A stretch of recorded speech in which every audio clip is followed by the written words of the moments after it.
You're pretty for a dark girl. You aren't black enough. Light-skinned dudes are way better. Look at the color of your skin. You just aren't good enough. These are the words that so many young men and women of color are subjected to hearing. And what is even worse is that they hear this from individuals from their same race. Statements and prejudiced views like these are collectively known as colorism, a form of interdiscrimination, and is defined as prejudiced attitudes and/or discriminatory acts against people based on their skin color. This form of racism has a long history rooted in that of American slavery. During this time period, whites believed that the lighter an individual was, the better. This eventually divided the slaves into house slaves and field slaves. Such a division caused great tension between them. A tension and mentality that still remains today. This way of thinking is known in today's generation as Team Light Skin and Team Dark Skin.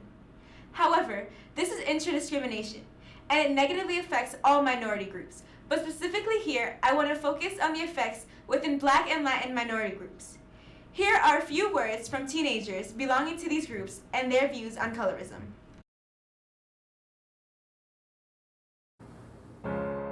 I think of bigotry, self-hate within your own race. People from the same race will degrade another person because of their skin complexion. I think of a set of barriers based on one's skin. Think about the dark skin versus light skin competition.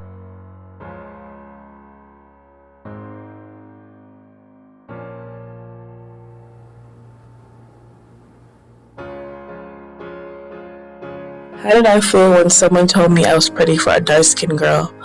Well, I wasn't appalled by it because I know society drives us to believe that people with a lighter skin complexion are more beautiful than a person with a darker skin complexion.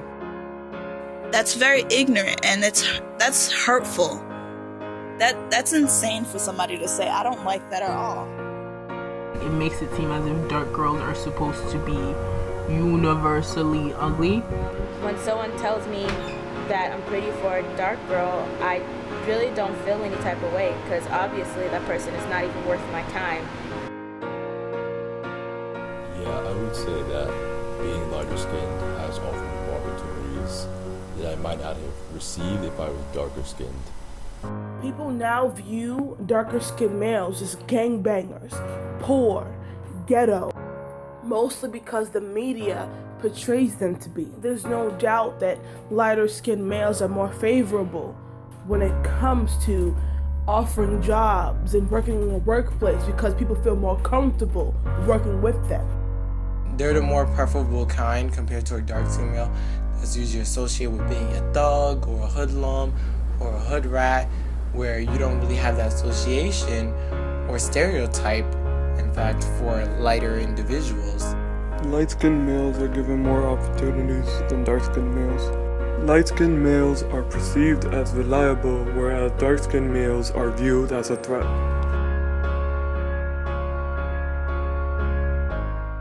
I just worry that my sisters will grow up in a time where racism is still present. I do worry about the effects of colorism on him because he's right behind me, and younger generations tend to follow whatever the older ones are doing. So if there's teenagers my age that are saying team light skin, team dark skin, he's surely bound to follow. And it's not only him, because he reflects the rest of the younger generations. And if they continue down that path, it's just gonna break up a long generation of black people, which is gonna go on, and it's gonna be a never-ending cycle.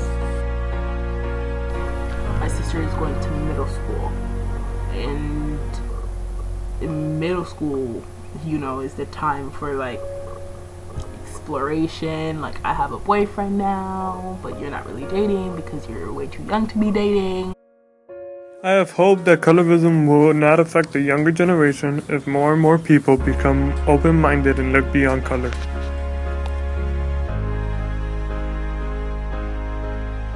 Have I ever felt as though I weren't black enough? Sometimes, especially since I'm multi-ethnic, it's kind of hard because it's like within the black community alone, it's like you're either 100% black or you're not. When I myself identify as Afro-Latina, like Native Afro-Latina, how can you tell me that I'm not black enough? Especially as a dark-skinned girl, it has taken me a lot to get to the point where I'm confident and comfortable in my own skin. So whether you want to rep team light skin for the rest of your life, when it comes down to it, anybody will see you as a black person. So you will still face some issues that black people face in general, even if you're of a lighter pigment compared to someone that has a brown paper bag pigment.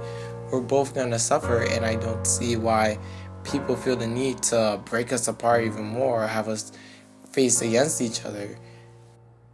You're broken down and tired of living life on the merry-go-round, and you can't find a fighter, but I see it in you, so we gon' walk it out. Move